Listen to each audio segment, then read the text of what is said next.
Welcome to Live Parkinson's, Live an Exceptional Life. I'm your host, Chris Kustenbader, and I've been living an exceptional life with Parkinson's for the past 14 years. The mission of this podcast is to help as many people as possible living with Parkinson's to lead a great quality of life. Today's topic, how group activities improve life for people with Parkinson's. Did you feel isolated and alone after your Parkinson's diagnosis? Then you're not alone. Many of us felt like that as we grapple with hearing the words, you have Parkinson's disease. The last thing in your mind is group activities. But group activities can have significant impact on your quality of life.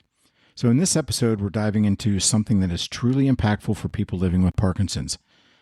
Imagine a place where you can move freely, connect with others who understand, and then also feel part of something bigger than yourself. Well, that's what we're going to be talking about in this episode, group activities that improve your quality of life, both mentally and physically. Now, what's really remarkable is that research shows that these activities help to improve your balance, reduce stress, and even boost cognitive function. In this episode, we'll explore different types of group activities tailored for individuals with Parkinson's. We'll talk about physical groups like exercise and dance classes, emotional support groups, and creative or skill-based clubs that can bring you joy and happiness. I'll also be infusing personal stories as well as specific resources and practical tips on how to get started and overcome some of the common challenges like transportation and social anxiety. Now, before we discuss the agenda, I wanted to say that in my almost 15 years of living with Parkinson's, group activities have been an integral part of my life. I've participated in exercise classes like yoga, soul fusion, bar, spin, and I participated in creative groups where we get together and paint a painting, and at the end of the session you walk away with a finished painting so that you can feel proud of your accomplishments. Finally, I participated in volunteer groups with local chapters, as well as being an advocate for the Parkinson's Foundation. So my message to you is, join and realize the benefits that group activities provide you on your Parkinson's journey. Not only will group activities enhance your quality of life, but they'll make your journey more enjoyable, and you'll also develop friendships along the way, and maybe some lifelong friendships at that, and especially with people going through the same experiences as you. So that way you don't feel like you're alone out on an island. Now, I've broken the podcast down into 6 segments. We'll lead it off with exercise, and we'll talk about physical health and exercise that are targeted for people with PD, and that can have a significant impact on helping to improve your motor symptoms. Then in segment 2, we'll explore support groups for emotional health and understanding Parkinson's. Again, I'll provide specific groups, their resources, and how to connect with them. Then in segment 3, we'll change gears a little bit and focus on creative and skill-based groups. And these will help give you happiness as well as give you some mental stimulation as well as great social interaction. And we'll talk about things like art classes, music therapy groups, gardening clubs, and more. Then moving into segment 4, we'll discuss community service and volunteering opportunities that give you both purpose and connection with others with Parkinson's as well as the community. And then I'll share a number of different volunteer opportunities where you can share your experiences and expertise with others. Then we'll tie these together, and then we'll round it out with overcoming challenges that we typically can run into, for instance, transportation and social anxiety, which I mentioned before. And then we'll talk about how to get started, and we'll give you some tips for overcoming the challenges and how to join and be engaged in support groups. So if you're ready, let's get started. All right, first up, let's talk about exercise-based groups. I know you're probably thinking, oh, here we go again, Chris, exercise. Yes, but exercise groups are more than just a way to stay fit. They're an excellent source for social interaction and emotional support as a way of getting encouragement and helping to keep you consistent with your exercise.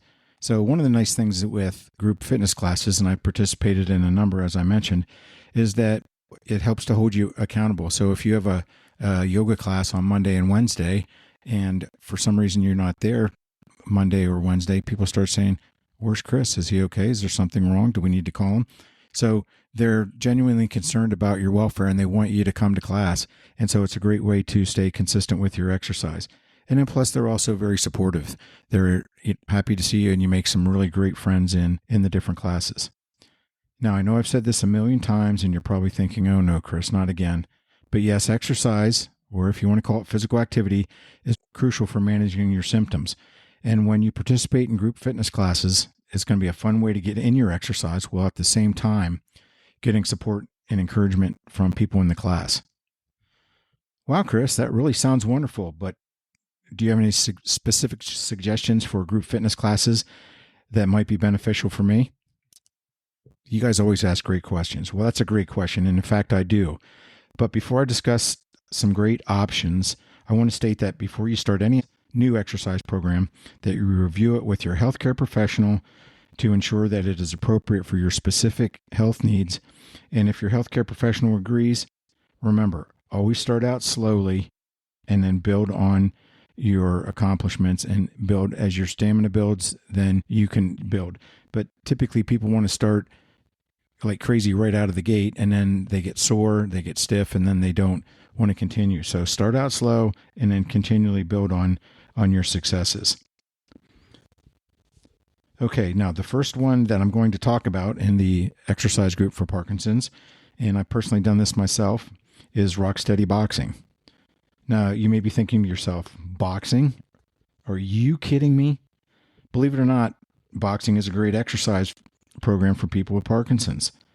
Rock Steady Boxing is a Parkinson's specific boxing program that improves your balance, coordination, and strength. Now, don't worry. You don't have to worry about getting punched in the face or punched in the stomach or in the ribs or anything like that, because it's a non-contact program. Now, it was founded in 2006, so I guess it's been around, 18 years? So it aims to improve the quality of life for people with Parkinson's by focusing on agility, speed, endurance, and accuracy. It also is great for hand-eye coordination, footwork, and overall strength.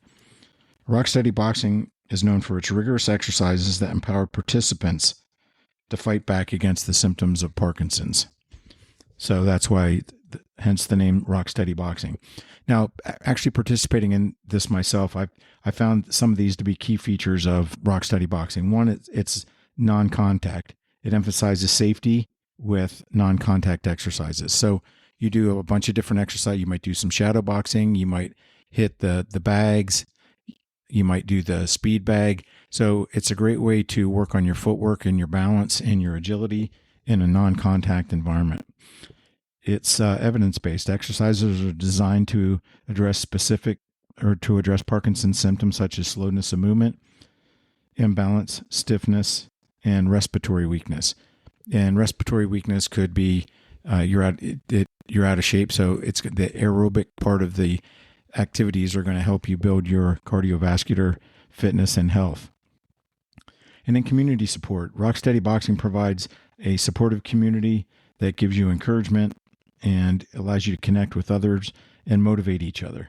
And I found that to be true. Every time I went to class, everybody was typically cheering and motivating each other when we were doing exercises in small groups. And then it does have a global reach. It has over 450 affiliate locations worldwide, and it's accessible to many people living with Parkinson's. So to learn more about Rocksteady Boxing and how it can help people with Parkinson's, visit rocksteadyboxing.org. Now, while doing some research on Rocksteady Boxing, I wanted to share some information for Fair Balance. Now, there was an article called Boxing and Parkinson's Disease by the American Parkinson's Disease Association, or the APDA, and they reviewed some trials that were done to look at the effects of boxing on its clinical benefits.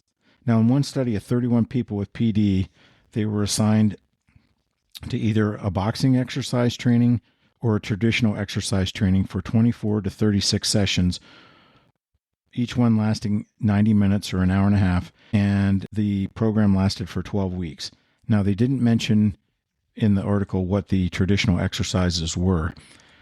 And the participants then were tested before and after completion of the training on measures of balance confidence, mobility, gait velocity, and gait endurance, and finally quality of life. Now, the researchers believe that their original hypothesis was that boxing would lead to greater improvements than traditional exercise. The study did not actually bear that out, despite the fact that boxing was shown even though both the boxing and the traditional showed gains in multiple measures. Now, the study noted that despite the fact that boxing was shown not to be better than traditional exercise, it did improve important measures of fitness. And then in a second trial, 6 people with PD attended 24 to 36 boxing training sessions, and those again each lasted 90 minutes over 12 weeks. Outcome measures were balance, mobility, and quality of life, and they were assessed at 12, 24, and 36 weeks. At the end, the participants showed improvements on at least 5 of the 12 outcome measures, which was sustained at 24 and 36 weeks. So also in this article, they interviewed 2 physicians, and they mentioned that Rocksteady Boxing is fun and social for people, and they tend to attend regularly. So that was one benefit, that you tended to have regular attendance for people that participated.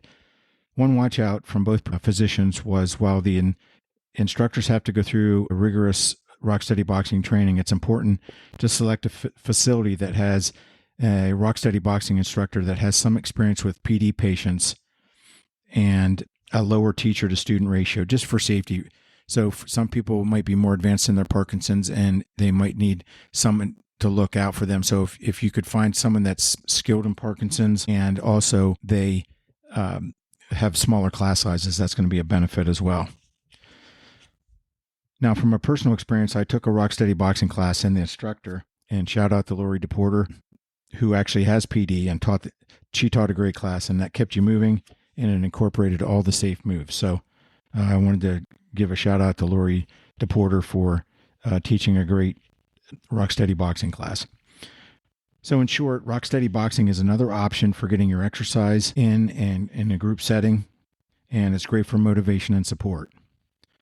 Now, you and your doctor need to determine if it's the right program for you. It's an option I wanted to provide, just so that it's something additional that you can get involved in.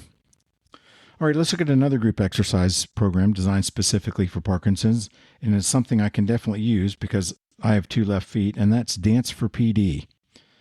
Again, it's a movement class specifically designed for people with PD. And not only does it improve flexibility and coordination, but it's also incredibly uplifting when you're dancing with other people. Like Rocksteady Boxing, Dance for PD is a global program, and it's designed to help people with Parkinson's through the joy and benefits of dance. It was founded in 2001, so it's been around 23 years, by the Mark Morris Dance Group in collaboration with the Brooklyn Parkinson's Group. Now, its mission is to improve the quality of life for people with Parkinson's through dance, music, and creative spirit. Now, I personally haven't done this, but some of the key features, looking at their website and doing a little research on it, they do offer in-person classes in over 300 communities worldwide. So if you'd like to take an on-site or in-person class, there's hopefully maybe one in a location near you. They do offer online classes. They have free interactive Zoom classes and a digital library of over 300 classes available, which are available 24/7, which is great. They have at-home resources. They have instructional videos for those who prefer to practice at home, and community support. They provide a supportive environment where participants can connect and motivate each other. So that's a nice benefit. It's just like any exercise group in a sense. And then benefits, it improves your physical health by improving your balance, your flexibility, and your strength. It enhances your mood, helps to reduce the stress, and fosters a sense of community. So it's good for your mental health because you're reducing stress, because dancing, you're not focusing on your problems, you're not focusing on your worries, you're focusing on dancing, listening to the music, really getting into the beat and dancing with other people. And then accessibility. You don't need any dance experience to get started, and all classes are adaptable for either seated or standing participation, which is a great option for different people at different stages of Parkinson's. So to learn more about Dance for PD, visit the website danceforparkinsons.org. Finally, another group exercise program designed specifically for people with Parkinson's is the Pedaling for Parkinson's program, supported by the Davis Phinney Foundation. Now, I happen to have experience with this one because I'm actually a certified instructor, and I teach a weekly Pedaling for Parkinson's class in Pennsylvania. Now, this program is based on research indicating that forced exercise on a bicycle can reduce symptoms of Parkinson's.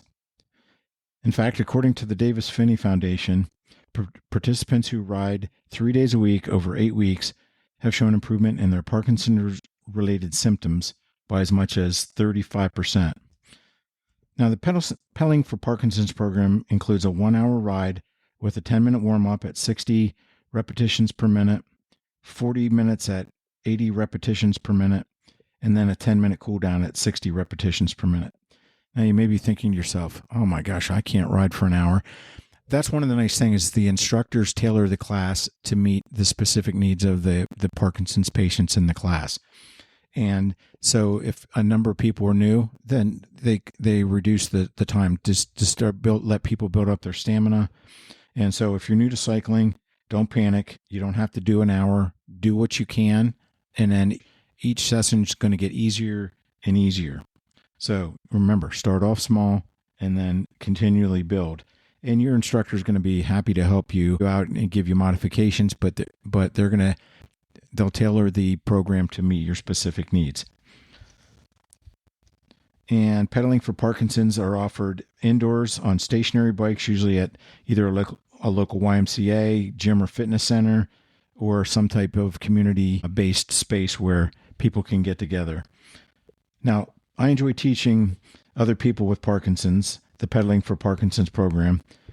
Now, I learn as much from them as hopefully they do from me, because it's as we're playing songs and we're doing the different exercises, we talk and we share experiences. So it's a great opportunity to bond with other people.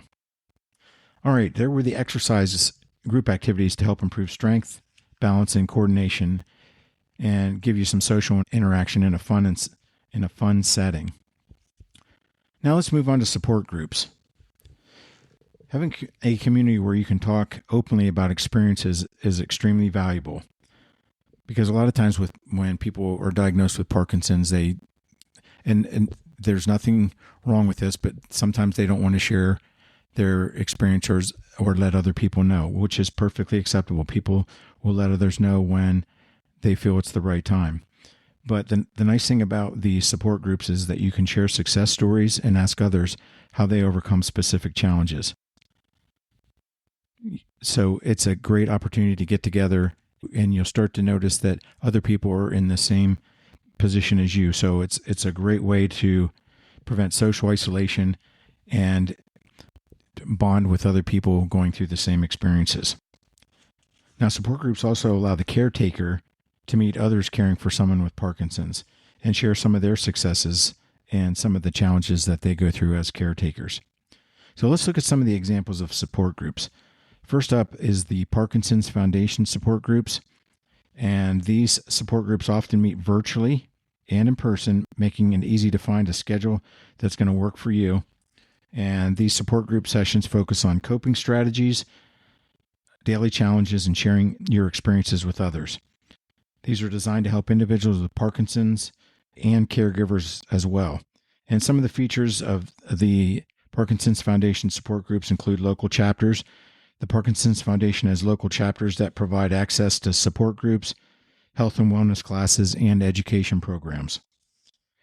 Support groups. These are groups that meet regularly, often monthly, and they offer a chance to discuss experiences and solution to common problems that people experience on a daily basis.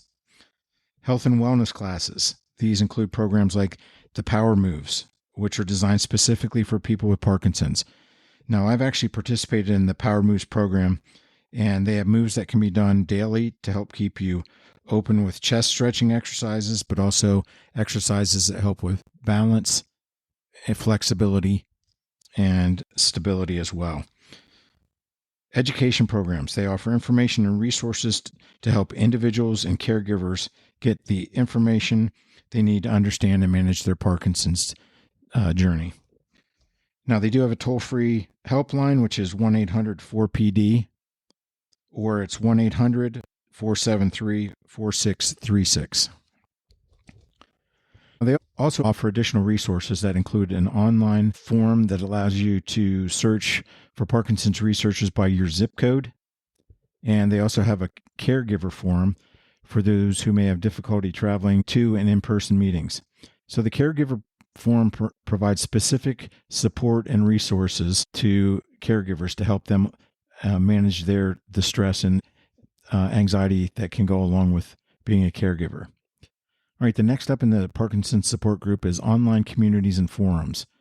These are for people where in-person meetings are difficult to attend, and online forums can offer similar benefits. So if you can't make the in-line meetings, then the online meetings are going to give you just the same type of information.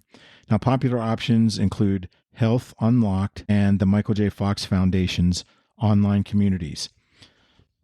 Now, to join these communities at the Michael J. Fox Foundation's website, and that's michaeljfox.org, and you can go there and look for specific communities, whether it's for support groups, for education, or whether it's for caregivers. So there's a lot of different things that you can search on the website. Okay, we've looked at exercise groups and Parkinson's support groups. Now let's look at some groups that you may not think about, but they can really enhance your overall satisfaction and mentally challenge you. So let's look at creative and skill-based classes, and let's lead it off with art classes. Local art centers often offer adaptive classes for people with physical limitations. So art classes provide a therapeutic way to express yourself, and they can help with your fine motor skills. Now, I actually participated in a couple of art classes, and one of the ones we did a Monet painting of flowers in a vase, and I did the painting, and I was actually surprised that I took a blank canvas, and with the help of the instructor was able to have a painting that looked similar to what we were looking at in the example. And then I also did one of my boxer dog, and he was sitting in the sunset with the ocean and the lighthouse in the background. So I had like an orangish sky. I was really happy with myself. So while I have no art skills at all, and I often tease that I spent my money on other things, and so I'm just really good at drawing stick figures. So I'm definitely no artist, but the instructors provide a great deal of help. So it's a very satisfying experience to start out with a blank canvas, and then at the end you walk out with the finished product. While at the same time you're having fun with the other people in the class, and you're all walking around looking and cheering how your pictures and your paintings look. So if you haven't tried an art class, give it a try. I think you'll really be glad you did, because it's a really fun time, and usually they're about 2 to 3 hours. And you can search for local art classes or adaptive art classes for Parkinson's. Now, next up is music therapy groups, and music therapy has been shown to be highly beneficial for people with Parkinson's. And it helps in your movement, your speech, cognitive function, and mental health. So let's look at some music therapy groups, and we'll give you their contact information as well. First up is the American Parkinson's Disease Association, the APDA, and this program offers music therapy as part of their complementary therapies for Parkinson's. So to find more about it, you want to visit their website, which is apda.org, for more information, and they'll also give you some local chapters for you to participate. The Davis Finney Foundation. This program provides resources and tips for using music to improve your quality of life for people with Parkinson's. And they have a lot of other great information on there as well. So I would highly recommend the Davis Finney Foundation, and their website is davisfinneyfoundation.org, and you can go there for more details. And then the Parkinson's Foundation. They offer music therapy classes led by certified music therapists to improve your movement, speech, and mental health. So to find out more about the Parkinson's Foundation music therapy classes, visit parkinsons.org. And you can also find a center of excellence near where you live to hopefully enroll and participate in these music therapy programs. Another one is called Tremble, like my hand is trembling, Tremble Clefs. And it's a choir-based music therapy group that helps strengthen the voice and improve your mood. Singing and rhythm-based activities are beneficial for voice control and your mental clarity. Now, it's a weekly program that includes a professional choral director with a live accompanist that allows members to practice voice exercises and movements to music in a rotating cycle of familiar pop songs. So, to find out more about it, go to Trembleclef at Trembleclefs. That's TREMBLE, Clefs, CLEFS.com. And you can get some more information on Trembleclefs if you'd like to sing. Now, I highly recommend music therapy groups. I know from personal experience that music can really help in your Parkinson's journey. Learning and playing the guitar for the past 8 years, it's helped me with my finger dexterity, my mental acuity by challenging myself to learn new music and notes on the guitar. So if you have an interest in music, step outside your comfort zone and give it a try. Now, moving on to our final creative skill group is gardening clubs. Now, I love to garden. I have a garden every spring and summer. I love growing things from seed and then or small plants and then watching them grow and then being able to pick fruits and vegetables off of there. Now, gardening offers calming hands-on experience. Many community gardening groups have accessible options for people with Parkinson's. Now, some examples of gardening groups for people with Parkinson's include the Davis Finney Foundation, and they offer resources and tips on gardening for people with Parkinson's, including the benefit of gardening and how to get started.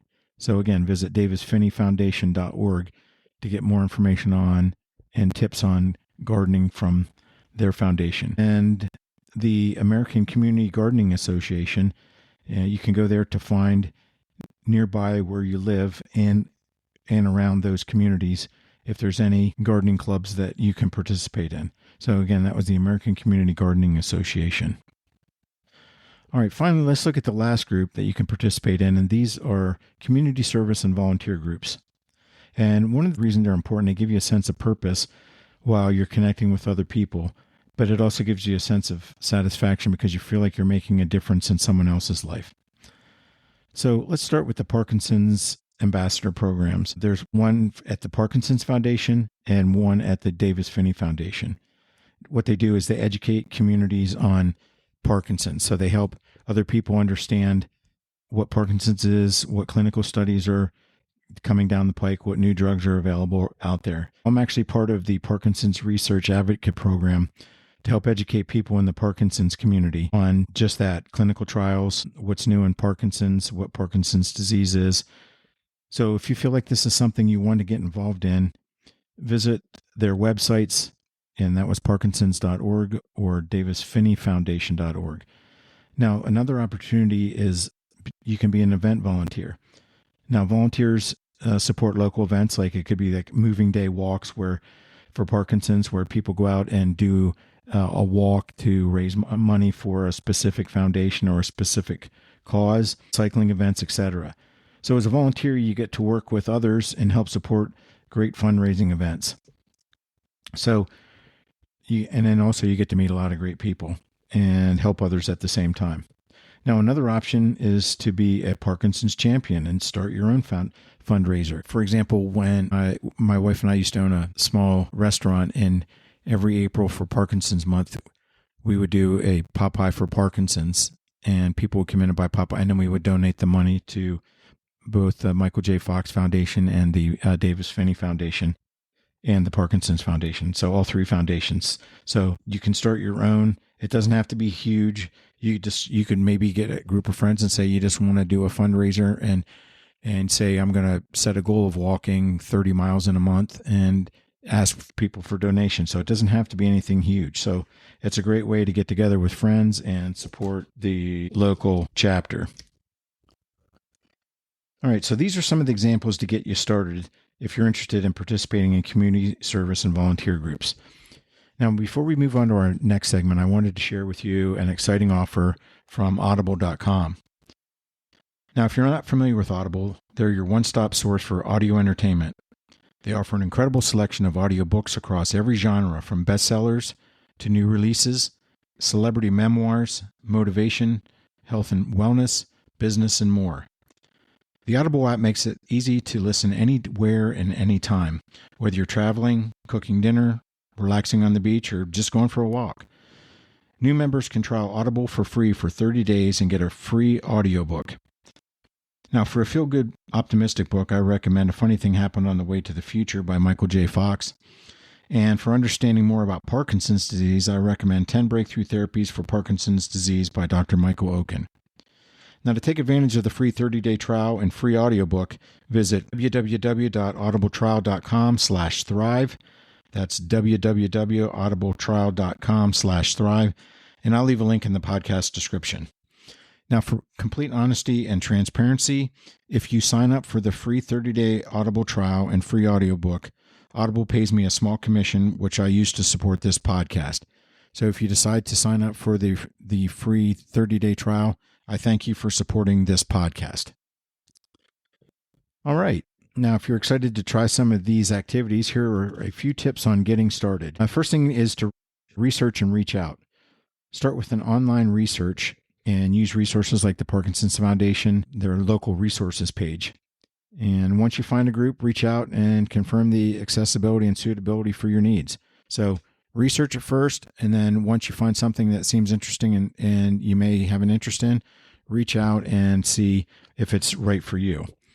And then secondly, choose the right fit. You want to choose an activity that matches your abilities and interest. So if exercise isn't your thing, then maybe try an art class or a support group. But at least try to get involved in something and make it the right fit so that you want to do it on a consistent basis. And again, number 3 is start small. Don't overwhelm yourself. You maybe start with a once a week activity or even once a month and then ease into the routine. So you don't have to go crazy right from the very beginning and say, I'm going to do one of each different kind of group. Maybe start off with 1, 2 at the outside and then move on from there. And then leverage technology. There's a lot of virtual groups and online classes that can make it easier to participate, especially if you have limited transportation or you're limited by time. And then bring a friend or family member. If you have a friend or family member join you in the first few times, it can help you ease your anxiety and then boost your confidence. So hopefully these can help you get started on your exercise group journey. Now let's turn our attention to overcoming challenges such as physical limitations and social anxiety. Number 1, modify activities. So if you're taking a group fitness class, ask the instructor if he or she can offer modifications, especially if it seems too challenging. Most classes, they're going to give you alternate moves or seated options that you can do to be able to continue to participate in the class. So it doesn't matter of any of the groups that we talked about. Just always ask for if there's modifications to the different activities to help you meet your needs. And then managing social anxiety, try practicing mindfulness. So just try to stay in the now and focus on what you see, deep breathing, slow your breath down. That's going to help manage your social anxiety. And you bring a friend. That can also help in starting and having that confidence. And then maybe you want to start with a small group or start online first to meet the people. And then as you start to feel more comfortable, work towards getting to the point where you can do face-to-face or in-house classes. And then some transportation solutions. Now, transportation can, of course, be a barrier, but there are some solutions like paratransit services through local transit authorities, or some communities have volunteer driver programs. And you can check with the local office of the aging for services in your area. They should be able to help you out. So here's my challenge for you. Try one new group activity this month. Yep, that's this month in November. And whether you decide on rock steady boxing class, a local art workshop, or volunteering, just taking that first step can be a positive change in your Parkinson's journey. And you might discover you have some new skills. You might make some lifelong friends or simply feel happier and healthier. So if you're ready to make a change, share your experience with us on my Facebook page, Live Parkinson's, or on my website in the community forum section. Let's encourage each other to stay active, stay engaged, and stay connected. Now, remember, community is one of the strongest tools for living a great quality of life with Parkinson's. Now, as I close, I'd like to ask you to visit my website, liveparkinsons.com, and subscribe to the free monthly newsletter. And you can also get additional free resources on there as well as articles to help you on your Parkinson's journey. If you feel that this podcast provides value and you want to buy a cup of coffee, visit my Ko-fi page at kofi.com/live Parkinson's and buy a cup of coffee. Any support is used to support the podcast and in the development of additional resources, such as I'm working on a 7-week YouTube video series on living a great quality of life with Parkinson's that's going to cover exercise, nutrition, optimism, social interaction, mental health, hobbies and interests. And we're going to put week 7 is putting a plan together and tying it all together. So hopefully you'll check it out and subscribe. And as always, I thank you for listening, and I hope you continue to support the podcast, and I hope to see you on future podcasts. Thanks again, and have a spectacular day.